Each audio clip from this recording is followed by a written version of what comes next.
Hello friend. आज मैं जिस बुक की समरी बताऊंगा उसका नाम है the richest man in Babylon. इसके राइटर हैं जॉर्ज एस क्लासन, जो कि एक रिटायर्ड सोल्जर थे।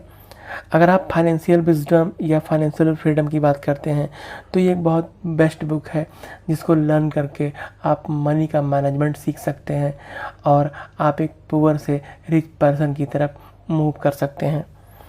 ये बुक आपको सेविंग के तरीकों के साथ साथ ये बताती है कि वो कौन से मिस्टेक्स हैं जो लोग करते हैं पैसों के साथ में, और जिसकी वजह से वो एक पुअर पर्सन रह जाते हैं, वो कभी भी रिच नहीं बन पाते हैं। ये बुक आपको 7 प्रिंसिपल ऑफ मनी मैनेजमेंट के बारे में बताती है, जिसको यूज करके आप अपने लाइफ में एक अच्छा मैनेजमेंट कर सकते हैं और आप पुअर से अमीर बनने की तरफ मूव कर सकते हैं, अग्रसर हो सकते हैं। इस बुक की शुरुआत ऐसे होती है कि एक सिटी था जिसका नाम था बेबीलोन। वहाँ पर रहने वाले सभी लोग बहुत ही रिच हुआ करते थे, जबकि उस सिटी में कोई भी नेचुरल रिसोर्स अवेलेबल नहीं था। लेकिन वहाँ के लोगों ने अपने दम पर, अपने मेहनत के दम पर खुद को अमीर बनाया और उस सिटी को वेल्दी सिटी बनाया था। उसी बेबीलोन सिटी में अरकत नाम का एक बहुत ही रिच आदमी रहता था, जो बहुत सारा पैसा खर्च करता था, लेकिन वो बहुत ही हैवी अमाउंट डोनेट भी करता था। उसकी रिचनेस हर साल बढ़ती रहती थी, लेकिन उसके चाइल्डहुड के फ्रेंड अभी भी पुअर थे। एक दिन उसके दोस्तों ने अरकत से कहा कि तुम इतने अमीर हो और हम लोग गरीब हैं।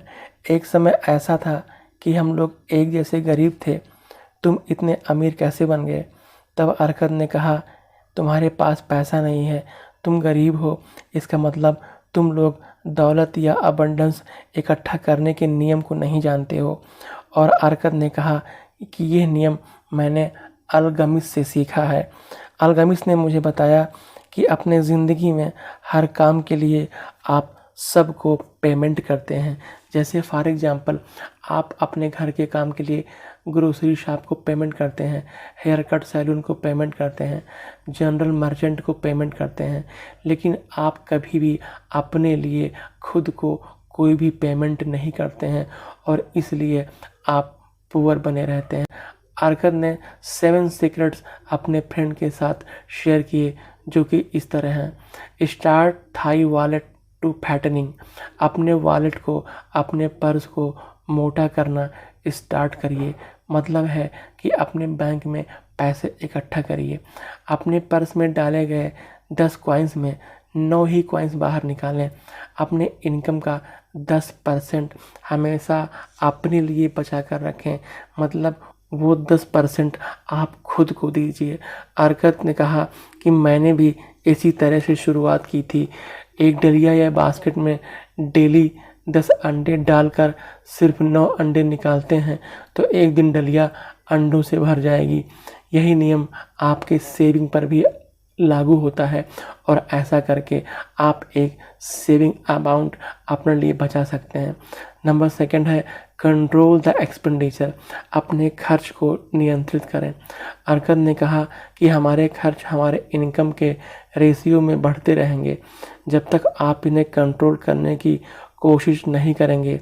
आवश्यक खर्च और अपने इच्छाओं में फ़र्क को अच्छी तरह से समझें। अपने जीवन शैली, लाइफस्टाइल और खर्च की आदतों के बारे में अच्छी तरह से सोचें। ऐसा करने से आपको ऐसे खर्च ज़रूर मिलेंगे जिन्हें कम किया जा सकता है। यह एम बना लें कि आप जो पैसा खर्च करें उससे आपको 100% सेटिस्फेक्शन मिले। सिर्फ आवश्यक चीज़ों पर खर्च करें, उसके अलावा आप उसी पर खर्च करें जो आपके 90% आमदनी में संभव हो। मतलब जब आप 10% अपने लिए बचा लेते हैं तो 90% जो पैसा बचता है आप अपनी सारी ज़रूरतें उसी में से पूरा करें। अपने आवश्यक खर्च का बजट बना लें। बजट आपके खर्च को इस तरह से नियंत्रित करता है कि आप सिर्फ ज़रूरी और सेटिस्फैक्ट्री चीज़ों के लिए खर्च करते हैं। Number 3, multiply the gold. अपने धन को बढ़ाएं। अरकत ने बताया कि आपके वॉलेट में पर्स में रखा हुआ पैसा आपको सेटिस्फेक्शन देगा, लेकिन यह आपके इनकम को इंक्रीज नहीं करेगा। दौलत इकट्ठा करने के लिए आपको इन्वेस्टमेंट करना पड़ेगा। इसका मतलब ये हुआ कि जो पैसा आप इकट्ठा कर रहे हैं उसको कहीं ऐसी जगह इन्वेस्ट करें कि ये पैसा आपके लिए धन कमा सके। इससे लगातार आपके पास मनी का फ्लो बना रहेगा। Number 4, guard thy treasurer from loss. अपने पूंजी की रक्षा करें। इन्वेस्टमेंट का पहला प्रिंसिपल है कि आप अपने प्रिंसिपल अमाउंट की सिक्योरिटी रखें। अगर आपका इन्वेस्टमेंट कहीं ऐसी जगह है जहां आपका प्रिंसिपल अमाउंट जाने का रिस्क है, तो आप इन्वेस्टमेंट करने से पहले बहुत केयरफुली उसकी जांच पड़ताल कर लें और फिर पैसा इन्वेस्ट करें। जल्दी अमीर बनने के लिए आप गलत डायरेक्शन का सिलेक्शन ना करें। अगर आपको जानकारी नहीं है तो बेहतर है कि आप एक्सपीरियंस या एक्सपर्ट लोगों की सलाह लेकर फिर पैसे को इन्वेस्ट करें। अपनी पूंजी को लॉस से बचाएं और इन्वेस्टमेंट उसी जगह करें जहां पर आप जब चाहें तब आपको आपका पैसा वापस मिल जाए। Number 5, make of thigh dwelling a profitable investment. अपने घर को लाभकारी निवेश बनाएं।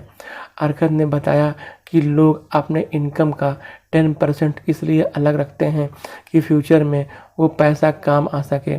अगर लोग 90% में से भी कुछ पैसा बचा सकें और इसका सही इन्वेस्ट कर सकें तो उनका ट्रेजरर, उनका खजाना तेज़ी से बढ़ेगा।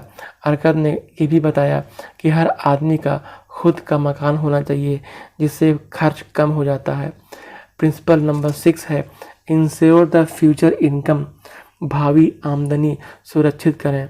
फ्यूचर के लिए इंसान घर या ज़मीन खरीद सकता है अगर घर या ज़मीन का सही से सिलेक्शन किया जाए जिससे कि भविष्य के लिए यह यूज़फुल हो और उसकी वैल्यू बढ़ती रहे, तो ऐसा करना लाभकारी रहेगा।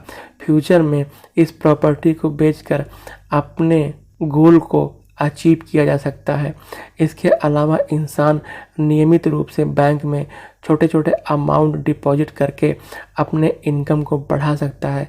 इस तरह से आप अपने ओल्ड एज के लिए धन का अरेंजमेंट कर सकते हैं। 7 एंड लास्ट है increase the ability to earn. अपनी आमदनी की क्षमता बढ़ाएं। कुछ भी पाने या अचीव करने से पहले आपके अंदर उसकी इच्छा या डिज़ायर होना चाहिए। आपकी इच्छा प्रबल होनी चाहिए, आपकी डिज़ायर बर्निंग होनी चाहिए, क्योंकि एक साधारण इच्छा से आप कुछ बड़ा हासिल नहीं कर सकते हैं। आपकी इच्छा निश्चित होनी चाहिए।